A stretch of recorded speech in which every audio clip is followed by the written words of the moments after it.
گوش کشیدی؟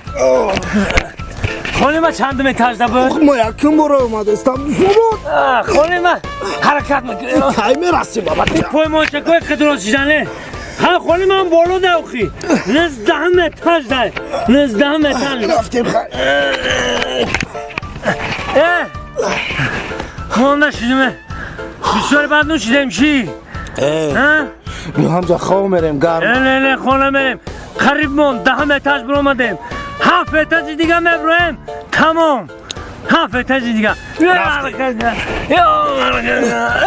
شردیل بس هی ندیدی لیفت آمده سر لیفت هر مورا میگیره نه